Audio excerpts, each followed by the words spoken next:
Mulund metro दुर्घटने प्रकरणामध्ये MMRDAनं कार्यकारी अभियंत्याला निलंबित केले।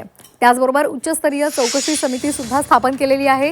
त्याचबरोबर मुलुंड पोलिसांनी कंत्राटदार आणि सल्लागार कंपनीच्या 5 अधिकाऱ्यांना अटक केली आहे। काल दुपारी मुलुंड इथल्या LBS रोडवरच्या मेट्रोच्या कामादरम्यान झालेल्या अपघात प्रकरणात मुंबई महानगर प्रदेश विकास प्राधिकरणानं उच्चस्तरीय चौकशी समिती स्थापन केली आहे। या चौकशी समितीच्या अहवालानंतर दोषींविरोधात कठोर कारवाई केली जाईल असं MMRDAनं सांगितलेलं आहे। यामध्ये दोघांचा मृत्यू झालेला आहे तर 3 जण जखमी आहेत। त्यामुळे आता या संदर्भात कारवाई सुद्धा केली जात आहे। दोघांना निलंबित करण्यात आलेलं आहे आणि त्याचबरोबर आता या संपूर्ण प्रकरणाचा अधिकचा तपास करण्यासाठी चौकशी समिती सुद्धा स्थापन करण्यात आलेली आहे। मॅनेजर, अभियंते, सुपरवायझर यांच्यावर गुन्हा दाखल झालाय। 2 कंपन्यांशी संबंधित अधिकाऱ्यांवर कारवाई झालेली आहे।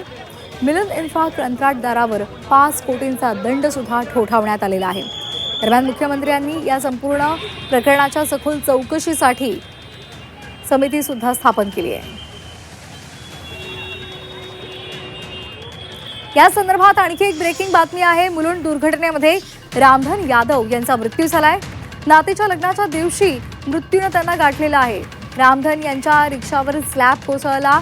रामधन यादव यांचा त्यामध्ये जागीच मृत्यू झालेला आहे। तर नातीचं लग्न होतं आणि त्याच दिवशी त्यांना मृत्यूने गाठलेला आहे। रिक्षावर स्लॅब कोसळल्यामुळे त्यांचा जागीच मृत्यू झालेला आहे।